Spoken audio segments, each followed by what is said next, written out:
Hi friends, అందరికీ నమస్కారం. Welcome to my channel. ఈరోజు మన ఛానల్లో మరొక కొత్త రెసిపీ వచ్చేసి కొబ్బరి పాలతో పులావ్ని ఏ విధంగా చేయాలో చూద్దామండి. మనం నార్మల్గా వేసుకునే బగారా రైస్, జీరా రైస్ కంటే ఈ కొబ్బరి పాలతో చేసిన పులావ్ అయితే చాలా రుచికరంగా ఉంటుందండి.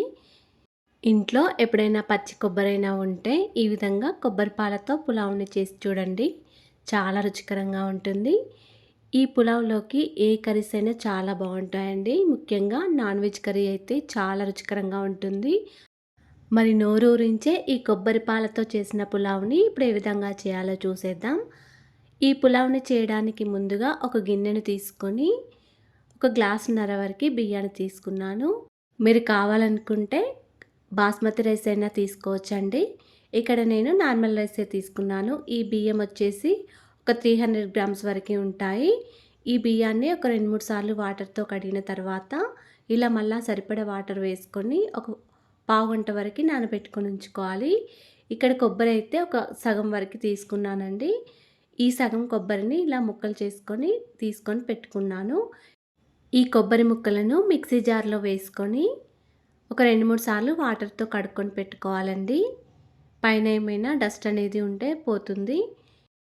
ఈ కొబ్బరి ముక్కలను శుభ్రంగా కడిగిన తర్వాత మిక్సీ జార్లోని వాటర్ తీసేసి వాటర్ వేయకుండానే ఒకసారి గ్రైండ్ చేసుకోండి. మిక్సీ జార్ మీద మూత పెట్టుకొని ఒకసారి ఈ విధంగా గ్రైండ్ చేసుకున్న తర్వాత మళ్ళీ ఇందులో కొన్ని వాటర్ వేసుకొని ఒకసారి మెత్తగా గ్రైండ్ చేసుకోండి. ఒక 2 టీ గ్లాసుల వరకు వాటర్ వేసుకొని ఒకసారి గ్రైండ్ చేసుకోండి. మెత్తగా గ్రైండ్ చేసుకోండి. ఈ విధంగా మెత్తగా గ్రైండ్ చేసుకున్న తర్వాత ఒక గిన్నె తీసుకొని దానిపైన ఒక స్ట్రెయినర్ పెట్టుకొని ఈ మిక్సీ జార్లోని కొబ్బరిని మొత్తం స్ట్రెయినర్లో వేసి గరిటెతో ఈ విధంగా అనండి. పాలు మొత్తం కిందికి వచ్చేస్తాయి. ఈ విధంగా కొబ్బరిని మొత్తం స్ట్రెయినర్లో వేసి కొబ్బరి పాలను తీసుకోండి. మళ్ళీ ఒకసారి ఈ కొబ్బరిని మొత్తం మిక్సీ జార్లో వేసి మళ్ళీ అదేవిధంగా ఒక 2, 3 టీ గ్లాసుల వరకు వాటర్ వేసుకొని మళ్ళీ అదేవిధంగా కొబ్బరి పాలను తీసుకోండి. ఈ విధంగా ఒక 2 టైమ్స్ వరకు చేయండి. కొబ్బరి పాలు తీయగా వచ్చిన కొబ్బరిని ఒక బాక్స్లో పెట్టుకొని ఫ్రిడ్జ్లో పెట్టుకోండి. ఒక 1 వీక్ వరకు దీన్ని స్టోర్ చేసుకోవచ్చు.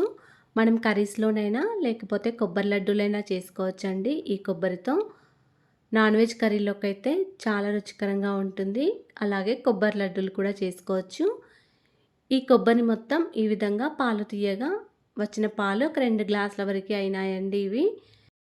ఈ కొబ్బరి పాలను పక్కకు పెట్టుకొని ఇప్పుడు పులావ్ని ఏ విధంగా చేయాలో చూసేద్దాం. పులావ్ కోసం ముందుగా స్టవ్ ఆన్ చేసుకొని ఒక గిన్నె పెట్టుకోవాలి. గిన్నెలో ఒక 2 టీ స్పూన్ల వరకు నెయ్యిని వేసుకోవాలి. మరొక టేబుల్ స్పూన్ వరకు ఆయిల్ కూడా వేసుకోవాలండి. మీరు కావాలనుకుంటే మొత్తమైన నెయ్యి అయినా వేసుకోవచ్చు. ఇక్కడ నేను 2 టీ స్పూన్ల వరకు నెయ్యి, ఒక టేబుల్ స్పూన్ వరకు ఆయిల్ వేసుకున్నాను. తర్వాత ఆయిల్ నెయ్యి వేడయ్యాక ఒక 4, 5 పచ్చిమిర్చి ఈ విధంగా పొడుగ్గా కట్ చేసుకొని వేసుకోవాలి. అదేవిధంగా ఆనియన్స్ కూడా కట్ చేసుకొని వేసుకోవాలి.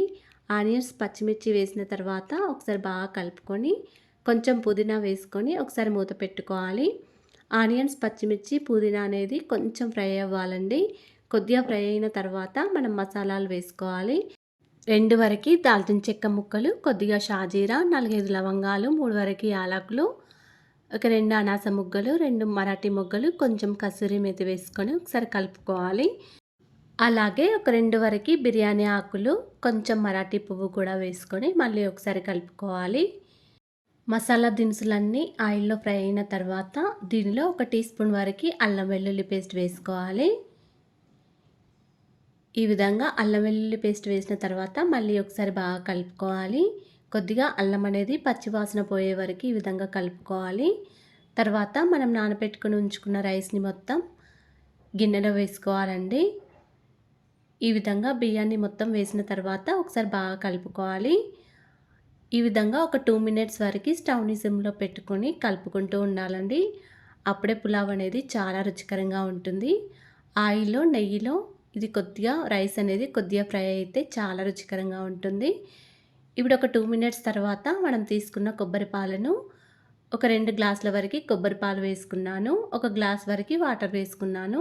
ఇక్కడ మనం తీసుకున్న 1.5 గ్లాస్ బియ్యానికి ఒక 2 గ్లాసుల వరకు కొబ్బరి పాలు, ఒక గ్లాస్ వరకు వాటర్ వేసుకున్నాను. కుక్కర్‌లో అయితే 1:30 గ్లాస్ బియ్యానికి ఒక గ్లాస్ వరకి కొబ్బరి పాలు, ఒక గ్లాస్ వరకి వాటర్ వేసుకోండి. ఇప్పుడు కొబ్బరి పాలు వేసిన తర్వాత ఒకసారి బాగా కలుపుకొని, దీనిలో రుచికి సరిపడా సాల్ట్ వేసుకొని ఒకసారి బాగా కలుపుకోవాలి. ఈ విధంగా కలిపిన తర్వాత పైన మూత పెట్టుకొని ఉంచుకొని మధ్య మధ్యలో కలుపుకుంటూ అన్నం పూర్తిగా ఉడకనివ్వాలండి. అన్నం కొద్దిగా ఉడికిన తర్వాత పైనుంచి కొంచెం కొత్తిమీర వేసుకొని మళ్ళీ ఒకసారి సిమ్‌లో పెట్టుకొని స్టవ్‌ని సిమ్‌లో పెట్టుకొని మూత పెట్టుకొని ఉంచుకోవాలి. అన్నం అయిన తర్వాత స్టవ్ ఆఫ్ చేసుకోవాలి. కొద్దిగా చల్లారిన తర్వాత ప్లేట్‌లోకి సర్వ్ చేసుకోవాలండి. అంతేనండి, ఎంతో రుచికరంగా ఉండే కొబ్బరి పాలతో పులావ్‌ని మీరు కూడా ఈ విధంగా ఒకసారి ట్రై చేసి చూడండి.